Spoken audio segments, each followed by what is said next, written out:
Hello student. Today it is your third lecture of basic concept of chemistry. Today you will study the determination of relative molecular mass. There are several methods to calculate the molecular mass of gaseous substance, volatile or non-volatile substance. Here you will study some important ones. As first is molar volume method. We all know that volume of 1 mole of gas at STP is 22.4 liters and this volume is termed as molar volume. Suppose W gram of gas occupies a volume V at STP. So molar volume of the gas is mass of the gas divided by volume of the gas at STP into 22,400 milliliter. You get the molecular mass in gram. Second method is Reynolds method.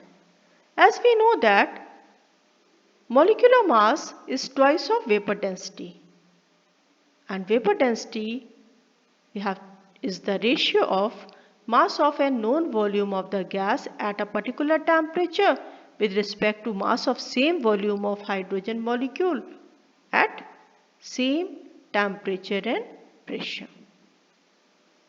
So by this we get the vapor density and then we can calculate the molecular mass. Third method is diffusion method. Diffusion is a gradual mixing of gaseous molecule against the gravity. When the gases mix together, they obey some law, and that law is known as Graham's law of diffusion. As at constant temperature and pressure, the rate of diffusion of a gas is inversely proportional to the square root of its density.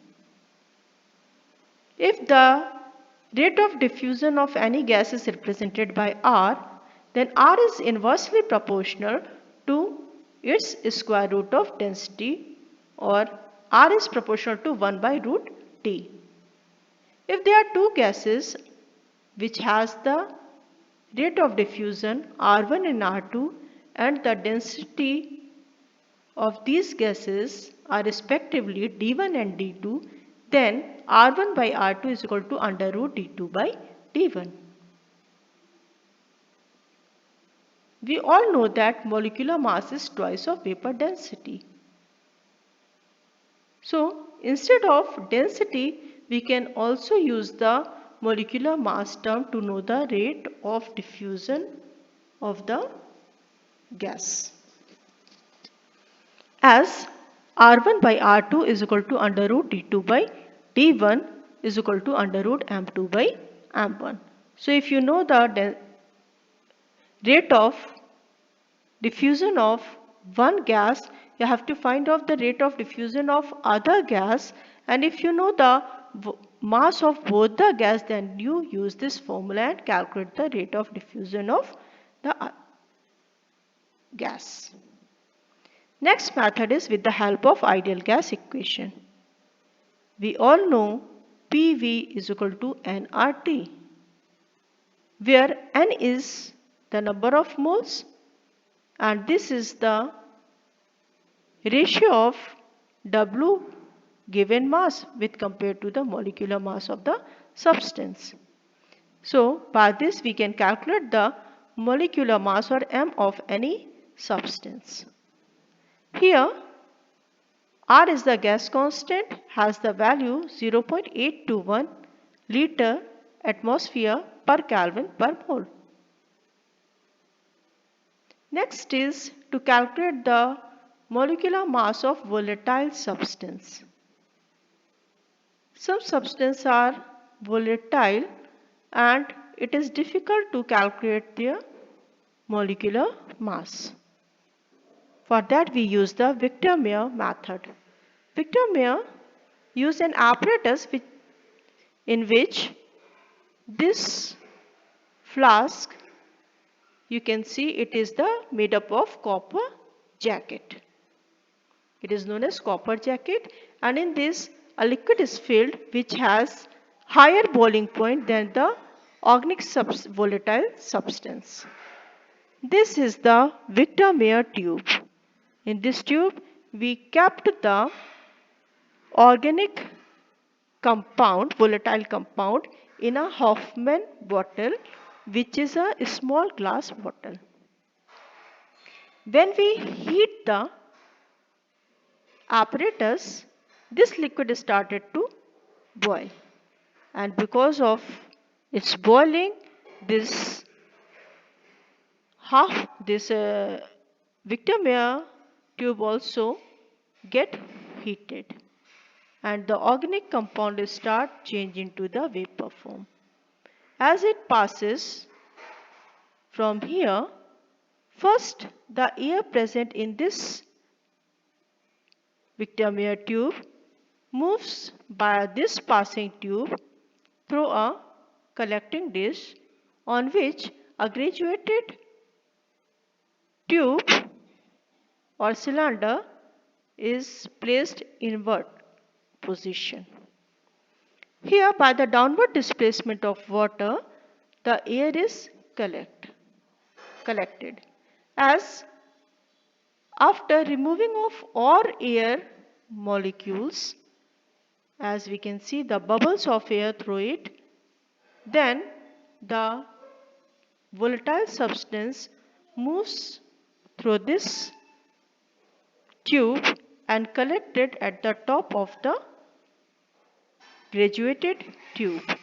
Then we measure the volume of the graduated tube, how much water get displaced by the air.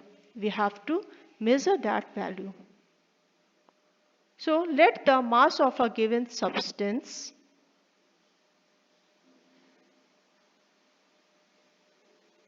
is W, and the volume of that mass is V centimeter cube.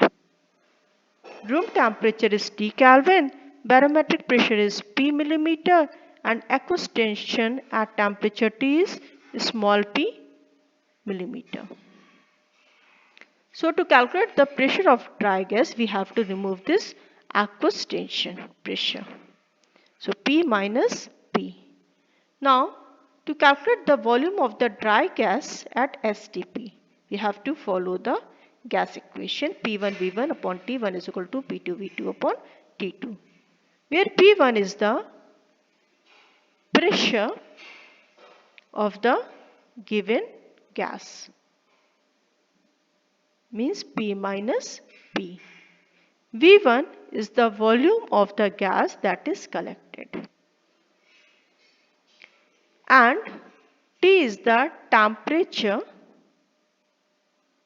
in Kelvin scale. As room temperature we have taken here. P2 is the temperature at STP, and V2 you have to collect. Find out. T2 is the STP temperature 273 Kelvin. Hence V2 is equal to P minus P into V into 273 divided by T into 760. We get the volume in centimeter cube. This volume is the volume of vapor formed or volume of air replaced. To calculate the molecular mass, we have to, because V centimeter cube of vapor at STP weighs W gram, and so 22,400 centimeter cube of vapor at STP weighs W by V into 22,400 gram. This is the molecular mass of the given substance. So this is all for today. Thank you. Have a nice day.